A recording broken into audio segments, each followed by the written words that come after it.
y reaparecieron después que ayer estuvimos al final de la mañana en una rueda de prensa con el presidente del Banco Central de Venezuela, Nelson Merente, y el ministro para Planificación y Finanzas, Jorge Giordani, en la que conocimos que la tasa mensual de la inflación se ubicó en 0.8% al cierre de este mes de abril y que esa cifra nos permite hablar de una tendencia de desaceleración continua, sostenida durante 5 meses consecutivos, y esto se ha logrado sin la reducción de la inversión social, que por cierto ya asciende a 500.000 millones de dólares, la que ha hecho el gobierno bolivariano de manera ininterrumpida. Este viernes, al final de la mañana, el equipo económico o los asesores, los tecnócratas del comando ahora llamado Venezuela, el Comando Nacional de Campaña de la Derecha, se reunieron en la sede de ese comando y dieron una rueda de prensa en la que expusieron nuevamente, porque esto ya lo habían hecho, cuáles son las medidas económicas que deberían aplicarse en un hipotético gobierno de la derecha del señor Capriles Radonsky. Vamos a escuchar en este orden a Sari Levy, ella es economista, miembro de ese equipo de asesores económicos de la MUD, en principio era la asesora del precandidato Pablo Pérez, y a José Guerra, también economista y miembro de este equipo. Hacer eficiente el gasto público, hacerlo cada vez más transparente y por supuesto atender los programas sociales justamente a quienes de verdad lo necesitan, focalizarnos. Tenemos que rescatar la ley de presupuesto nacional de forma tal que los supuestos de la misma, como por ejemplo el precio del petróleo, del barril de petróleo, sea sincerado y a partir de ello podamos contar con una programación y una planificación de política pública que sea sustentable. La importancia del rescate de la autonomía del Banco Central. Nosotros contamos en este momento con un Banco Central que se ha convertido, por decirlo de alguna manera, en una caja chica grande del déficit fiscal actual. Desmontaje del control cambiario. Efectivamente, es una de las grandes distorsiones que tiene la economía venezolana y como todas las otras distorsiones, y ya lo señalé, serían desmontadas gradualmente de forma tal que no afecte a la sociedad como conjunto. Esas mediciones sobre la economía y la situación del país toman en cuenta las misiones sociales. Por supuesto, eso es un dato, eso es una realidad del país, eso no se puede obviar. Ahora, mire, ¿qué pasaría con PDVSA en un hipotético gobierno? PDVSA la vamos a recuperar. PDVSA se está endeudando sostenidamente. ¿Esa financiar programas sociales?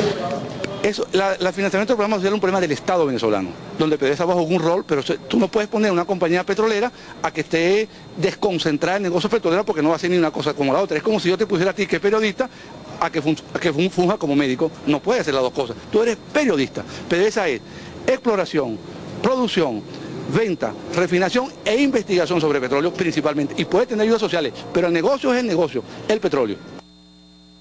Bueno, Tania, ahí lo escuchábamos, y diputada Xiomara Lucena, las ayudas o los programas sociales deben estar focalizados, debe revisarse bien a quienes se dirigen. PDVSA debe dedicarse a su negocio, así lo conciben ellos, los asesores económicos de Capriles. Además lo hemos escuchado también eso de boca del secretario general de Acción Democrática, Henry Ramos Ayub, pero además dicen que hay que desmontar la política de control cambiario, y aquí ya hemos presentado entrevistas similares de este grupo de asesores o entrevistas en las que dicen lo mismo.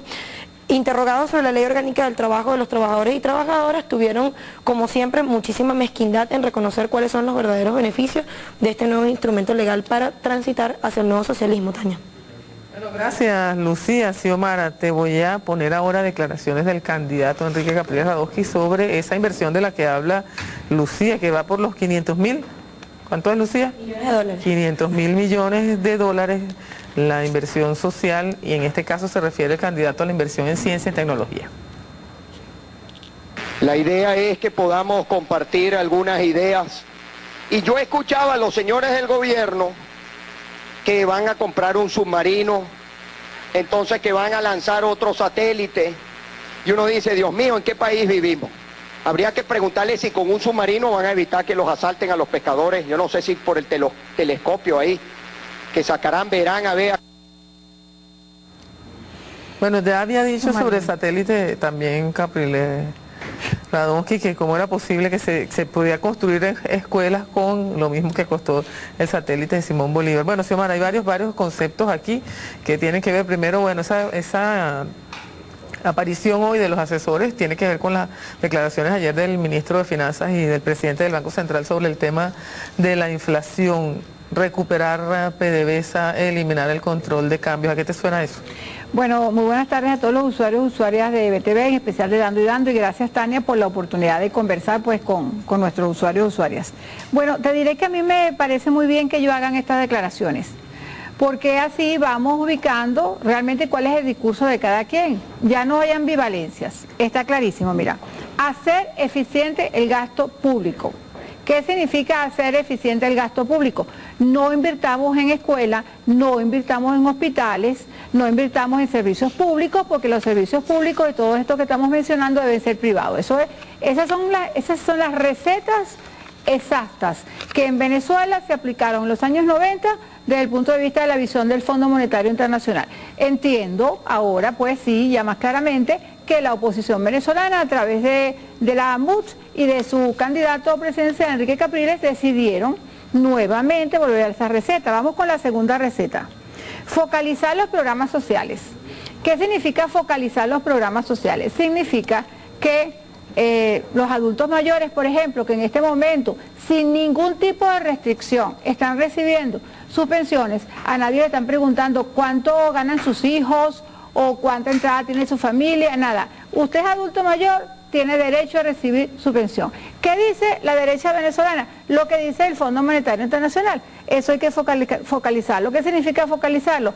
A usted, si por ejemplo tiene un hijo que lo ayude o dos hijos que le ayuden, a usted no se le dará el programa social o el beneficio de la pensión porque usted tiene quien le ayude. O sea, estará focalizado en aquellos que no tengan ninguna opción. Es decir, irá restringiendo cada vez más los servicios, la posibilidad de acceso de los seres humanos en este país a todo este tipo de servicios. Esos mismos señores son los que están recogiendo firmas por todo el país para hacer una ley de las misiones. Entonces, veamos cómo es el tema de las inmensas contradicciones entre estos señores. Ellos dicen, vamos a focalizar los programas sociales, pero vamos a crear una ley de misiones. Las misiones en Venezuela son para todos. Para opositores, no opositores, chavistas y no chavistas, gente con dinero, gente sin dinero. En este país todo el mundo recibe, todo el que esté dispuesto a recibir el beneficio de las misiones la tiene. Y todo el que lo quiera constatar que vaya al CDI de los Ruices, al CDI de Chuao, a cualquiera de los CDI. Allí van los sectores medios de la población que tienen derecho a ir allí, que tienen derecho. Al decir focalizar los programas sociales, pues una inmensa contradicción con el tema de que ellos tienen una ley de misiones. Lo que pasa es que la ley de misiones es obviamente una ley cazabobos, y no me gusta utilizar la palabra, pero es una ley para engañar, engatusar a la gente, ¿no? Después dicen, PDVSA la van a recuperar. Bueno, allí hay que preguntar, ¿PDVSA la van a recuperar para quién, Tania?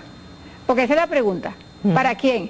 En este momento, PDVSA se invierte todos los recursos en el pueblo venezolano, en los programas sociales. Ellos dicen, primero hay que eliminar programas sociales porque hay que focalizarlos, o sea, no todo el mundo tiene derecho a ellos. Eso es lo que significa eso en términos concretos.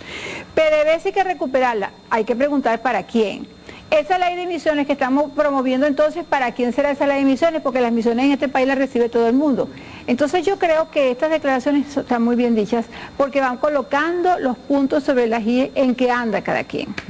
Hablando en qué anda, yo no sé si tenemos tiempo, pero vamos a chequear ahí, coordinador, cuánto dura el material de nuestro compañero Hernán Canorea, de dónde está el gobernador, porque hablando de hacer eficiente el gasto público, lo que llaman algunos gastos, algunos llaman inversión social, pues Hernán Canorea hizo un trabajo sobre unos recursos que el Estado le dio a la gobernación de Miranda y que fueron utilizados en otros fondos. Mientras nos ponemos a tiro y chequeamos el tema del video, vamos a preguntarle a Xiomara el aspecto de familia de la Ley Orgánica del Trabajo.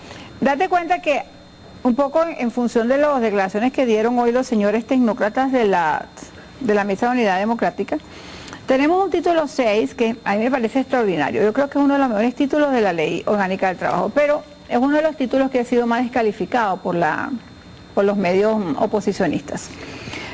Es el título que se denomina Protección de la Familia en el Proceso Social del Trabajo. Y allí tenemos cuestiones muy importantes como, por ejemplo, la protección especial que tiene la mujer, la trabajadora, pues, que en estado de gravidez va a gozar de una protección especial que implica la inamovilidad desde el inicio del embarazo hasta 2 años después del parto. Para ella y para el esposo también. Exacto, la inamovilidad. Para el padre, pues, 2 años en este después. Luego, el tema del descanso pre y postnatal, que van a gozar, que ahora tiene mayor tiempo de descanso, que es muy importante porque es el tema de estar con tu hijo de la posibilidad de estar con tu hijo 5 meses después de que nazca, ¿no? Y el primer año de vida de un ser humano es vital para el resto de su existencia. Sí, bueno, por eso fue que fueron hoy las trabajadoras a apoyar al presidente Chávez en esta manifestación ahí en Cati. Claro, y el otro tema, por ejemplo, el artículo 347, que yo no creo, no lo puedo afirmar, porque uno debe afirmar las cuestiones cuando ya está muy claro, pero no lo puedo afirmar, pero creo que no haya muchas leyes del trabajo en el mundo que tengan un artículo como este, que es la protección especial en caso de discapacidad o enfermedad, donde dice que la trabajadora o el trabajador que tenga uno o más hijos e hijas con alguna discapacidad o enfermedad que le impida o dificulte valerse por sí mismo o por sí misma, estará protegido o protegida de inamovilidad laboral en forma permanente. ¿Qué significan esos 3 elementos que yo mencioné? El artículo 335, el artículo 336, el artículo 347, concretamente el título 6, protección de la familia. Significa que la familia está realmente protegida. ¿Qué ha hecho la oposición?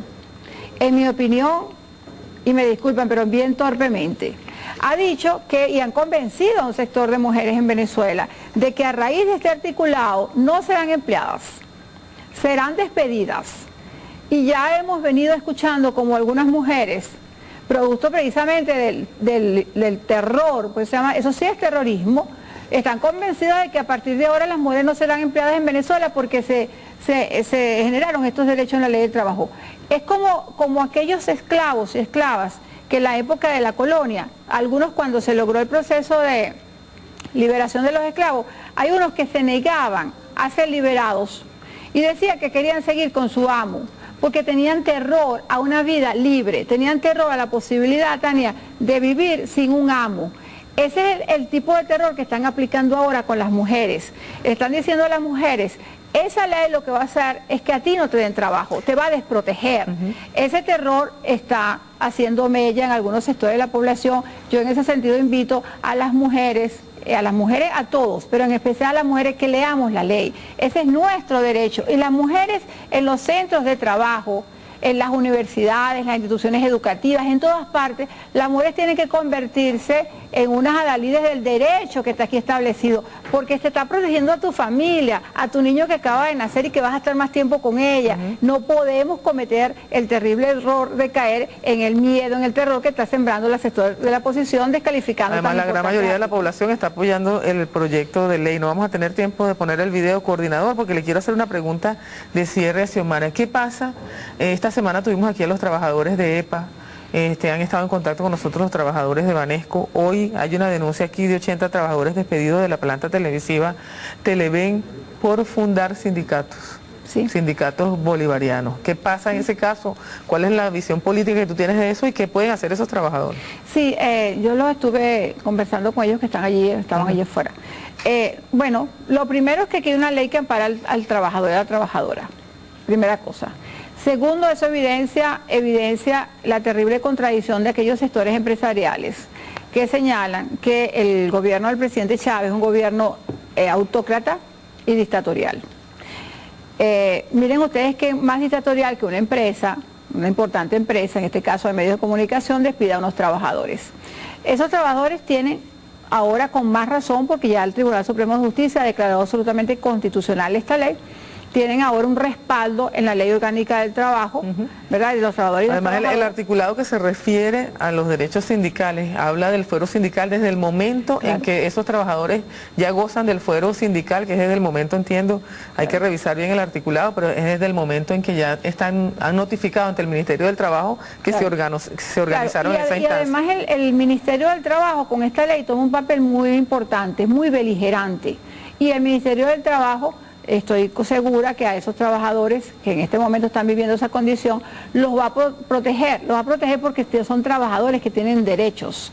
Y ahora las empresas, de hecho aquí están calificados las penalidades que se le colocan a las empresas cuando se cometen abusos, atropellos a un determinado trabajador. Y los trabajadores, bueno, estos trabajadores de este caso que tú me estás mencionando, y los trabajadores a partir de este momento, de verdad que están mucho más protegidos que con la ley anterior, porque esta ley, el hecho esencial de esta ley lo dice claramente en su principio, el trabajo es un hecho social. El meollo de esta ley es ese, el trabajo es un hecho social. Tú puedes sacar todas las cuentas que tú quieras sobre cuánto cuesta esta ley, desde el punto de vista económico, pero el principio, lo básico, el meollo del asunto de esta ley es que el trabajo es un hecho social, y el hecho social está dirigido por hombres y mujeres, por seres humanos que tienen derechos. Esta es indudablemente una de las mejores leyes de trabajo que existen en el mundo, definitivamente. Bueno, muchísimas gracias a Xiomara Lucena. Estaba buscando el artículo que se refiere al trabajo doméstico, que es de verdad hermosísimo. Muy bello. Es hermosísimo de verdad el artículo, porque además reconoce el trabajo aquí está el 17, doméstico. Ajá. Rápidamente, dice, rápidamente. El trabajo del hogar es una actividad económica que crea valor agregado y produce riqueza y bienestar. Señora ama de casa, usted produce riqueza y bienestar. Y esta ley lo está consagrando. Dice, las amas de casa tienen derecho a la seguridad social de conformidad con la ley, nada más y nada menos. Bueno, muchísimas gracias a Xiomara Lucena. Ustedes váyanse algunos a celebrar el velorio de Cruz de Mayo, que es una tradición que está, bueno, se mantiene en casi todo el país hoy día.